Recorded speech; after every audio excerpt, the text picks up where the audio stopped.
ॐ अज्ञानतिमिरन्धस्य ज्ञानाञ्जनशलाकया चक्षुरुन्मिलितं येन तस्मै श्रीगुरवे नमः।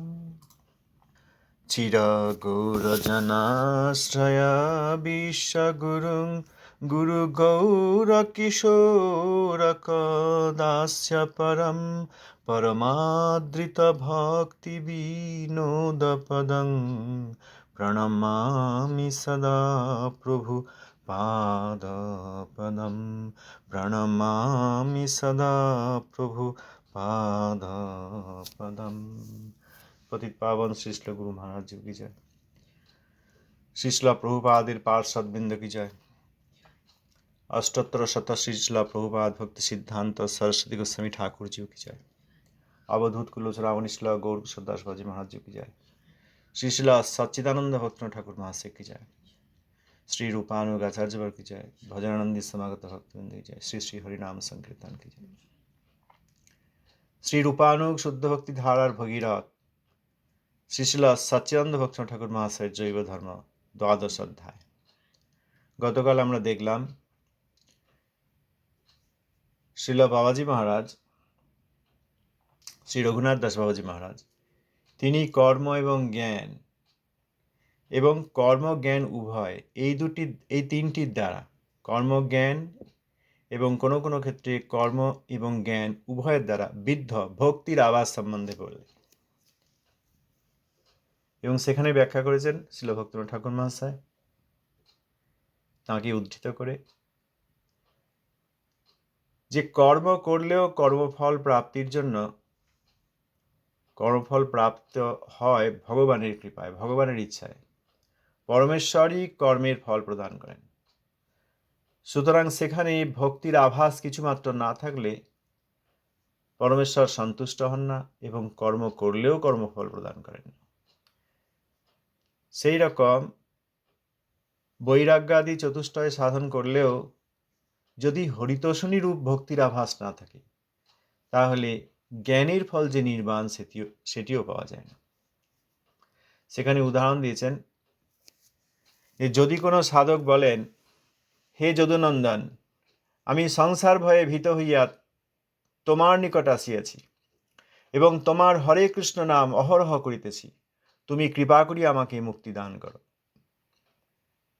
এখানে যেহেতু সাধক বা সাধিকা মুক্তি চাইছেন, হরে কৃষ্ণ নাম করে অহরহ সর্বদা ভগবানকে ডাকছেন, কিন্তু তিনি মুক্তি চাইছেন, এই মুক্তিরূপ অন্নাভিলাষ এইটির কারণে এটি ভক্তির আভাস।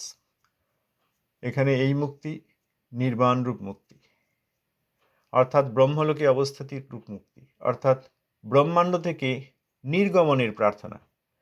যেহেতু এই প্রার্থনা রয়েছে সেহেতু এই নাম ভক্তির আভাস। অতএব হরে কৃষ্ণ নাম করলেই শুদ্ধ নাম হচ্ছে না, সেখানে অপরাধ থাকলে তো নাম অপরাধ কথাই নেই। আর যদি সমস্ত অপরাধ বর্জন করেও মুক্তি পিপাসা বা অন্যান্য অভিলাষের সঙ্গে হরিনাম করা হয় তাহলে সেটি শুদ্ধ হরিনাম নয়, নামাভাস।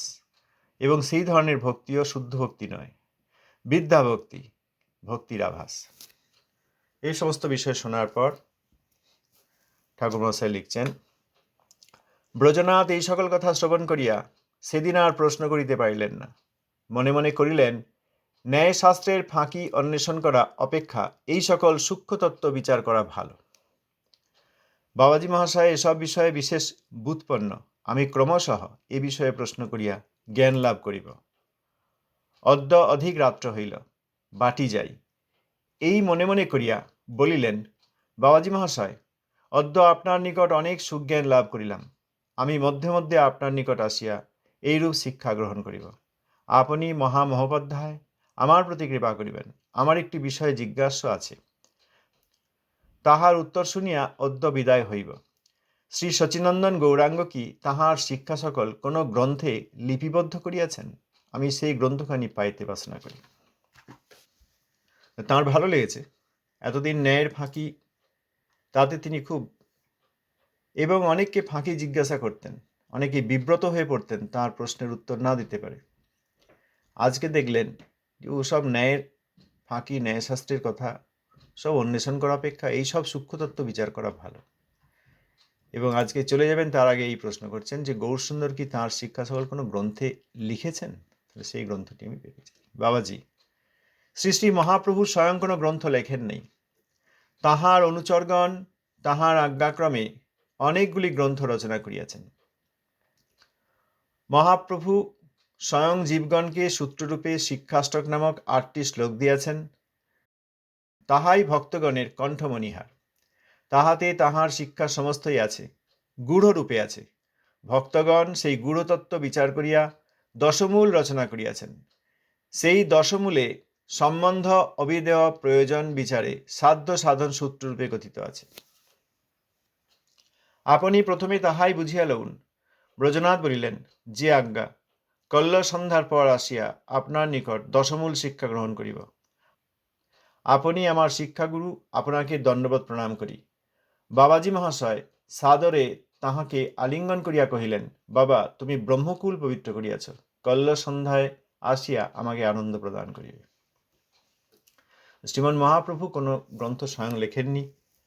তিনি শিক্ষাষ্টক নামক 8টি শ্লোক দিয়েছেন, চেতো দর্পণ মার্জনা। উনি এটা স্থির করলেন যে আমি সূক্ষ্ম তত্ত্ব বিচার করাই ভালো, অতএব আমি বাবাজি মাঝে কাছে মাঝে মাঝে এসে এইসব বিষয়ে শুনবো, কারণ তিনি খুব তার ব্যুৎপত্তি রয়েছে, তিনি ব্যুৎপন্ন ব্যক্তি। এবং যাওয়ার আগে তিনি প্রশ্ন করলেন, একটা প্রশ্ন আছে, শ্রীমন মহাপ্রভু তিনি তাঁর শিক্ষা সকল কোনো গ্রন্থে কি লিখে গেছেন? তাহলে আমি সেই গ্রন্থ চাই। বাবাজি মহারাজ বললেন, শ্রীমন মহাপ্রভু স্বয়ং কোনো গ্রন্থ লেখেন নাই।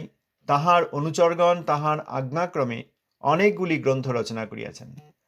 মহাপ্রভু স্বয়ং জীবগণকে সূত্ররূপে শিক্ষাষ্টক নামক 8টি শ্লোক দিয়াছেন।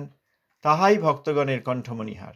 তাহাতে তাহার শিক্ষা সমস্তই আছে, গূঢ়রূপে আছে। ভক্তগণ সেই গূঢ়তত্ত্ব বিচার করিয়া দশমূল রচনা করিয়াছেন। সেই দশমূলে সম্বন্ধ, অবিদেহ, প্রয়োজন বিচারে সাধ্য সাধন সূত্ররূপে কথিত আছে।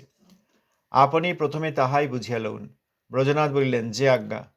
কল্য সন্ধ্যার পর আসিয়া আপনার নিকট দশমূল শিক্ষা গ্রহণ করিব। আপনি আমার শিক্ষাগুরু, আপনাকে দণ্ডবৎ প্রণাম করি। বাবাজি মহাশয় সাদরে তাহাকে আলিঙ্গন করিয়া কহিলেন, বাবা, তুমি ব্রহ্মকুল পবিত্র করিয়াছ, কল্য সন্ধ্যায় আসিয়া আমাকে আনন্দ প্রদান করিবে। মহাপ্রভু স্বয়ং কোনো গ্রন্থ লেখেননি। তিনি ওই শিক্ষাষ্টক 8টি শ্লোক শিক্ষাষ্টক রচনা করেছেন। সেইটি ভক্তগণের কণ্ঠমণিহার, গলার মালা। তাতে মহাপ্রভুর সমস্ত শিক্ষা দেওয়া আছে, গূঢ়রূপে রয়েছে। ভক্তগণ সেই গূঢ়তত্ত্ব বিচার করে দশমূল রচনা করেছেন। সেই দশমূলের সম্বন্ধ, অবিদেয়, প্রয়োজন বিচারে সাধ্য সাধন সূত্ররূপে কথিত আছে। অর্থাৎ তত্ত্ব, ভগবত তত্ত্ব, জীব তত্ত্ব এবং ভগবান ও জীবের মধ্যে যে সম্বন্ধ, সেই সম্বন্ধ হওয়ার পর জীব ভগবানের প্রতি কি ব্যবহার করবেন, কি সেবা করবেন, সেই অবিধেয় এবং অবিধেয় অনুষ্ঠান করলে কি প্রাপ্ত হবেন, প্রয়োজন, এই সম্বন্ধ, অবিধেয়, প্রয়োজন দশমূলে রয়েছে। সেইটি সাধ্য সাধন সূত্ররূপে কথিত আছে। সাধ্য সাধন কি, সাধ্য অর্থাৎ আমাদের কি চাই, আর সাধন কি দ্বারা সেই বস্তু প্রাপ্ত হবে। বাবাজি মহারাজ বললেন, আপনি প্রথমে সেইটিই বুঝে নিন, শিক্ষাষ্টক প্রথমে বুঝে নিন। শিক্ষাষ্টকের এক্সপ্যান্ড করলে যে দশমূল, সেই দশমূলে যে সম্বন্ধ, বিধেয়, প্রয়োজন, সেইটি বুঝে নিন। ব্রজনাথ বললেন, তাই হবে, আপনার যেরকম আদেশ। আগামীকাল সন্ধ্যার পর আবার এসে আপনার কাছে দশমূল শিক্ষা গ্রহণ করব। আপনি আমার শিক্ষাগুরু, আপনাকে দণ্ডবৎ প্রণাম। বাবাজি মহারাজ তাকে আলিঙ্গন করলেন, একটা বিশেষ কৃপা। প্রথম এসেছেন, তাকে আলিঙ্গন করছেন, স্পর্শ দিচ্ছেন, কৃপা করছেন, সাধারণত দেখা যায় না। শুদ্ধ বৈষ্ণব তাঁর স্পর্শ পেলে আলিঙ্গন অর্থাৎ কৃপা অর্থাৎ তাঁর যে স্নেহ রয়েছে, বৈষ্ণবের স্নেহ একটা বড় বস্তু। যদি কোনো বৈষ্ণব স্নেহ করেন, প্রীতি করেন, তাহলে যাকে করেন তার খুব মঙ্গল হয়। বৈষ্ণবের স্নেহই আমাদের কাম্য। এই জন্যই আমরা চেষ্টা করি কি করে বৈষ্ণব সন্তুষ্ট হবেন। তাকে প্রণতি আদির দ্বারা সম্ভাষণ, এবং যে বিষয়ে তিনি ভজন করেন সেই বিষয়ে প্রশ্ন সন্দেহ নিরাময়ের জন্য শুধু নয়, সেই ভজনে তিনি আরও বিস্তার করে বলবেন। সেই জন্য পরিপ্রশ্নের দ্বারা তাঁর সেই ভজনের কথা শ্রবণ কীর্তনে যদি কোনো সাধক তার কাছে এসে উদ্বুদ্ধ করতে, তিনি তো সবসময় শ্রবণ কীর্তন আদি করেন, হৃদয়ে ধ্যান করেন, কিন্তু যদি কোনো সাধক এসে সেই বিষয়ে পরিপ্রশ্ন করেন এবং তিনি দেখেন ইনি যোগ্য, তাহলে সেই সাধুর খুব আনন্দ হয়, কারণ তিনি চান ভগবত কথা সর্বদা শ্রবণ কীর্তন করতে। অতএব শ্রোতা পেলে এইরকম বিশেষ বৈষ্ণব কীর্তনিয়া তারা খুব আনন্দিত হয়।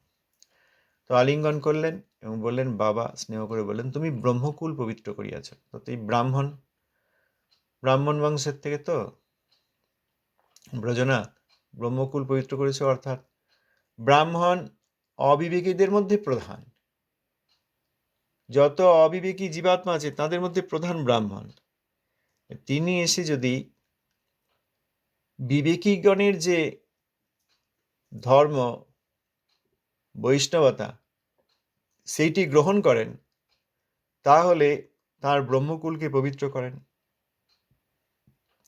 অর্থাৎ সেই ব্রাহ্মণ বংশে যারা পূর্বজরা এসছেন, মা বাবা আদি, এবং সামগ্রিকভাবে সমাজে ব্রাহ্মণগণের যা করা উচিত, অবিবেকী থেকে বিবেকী হওয়া উচিত এবং বৈষ্ণবতার অনুষ্ঠান করা উচিত,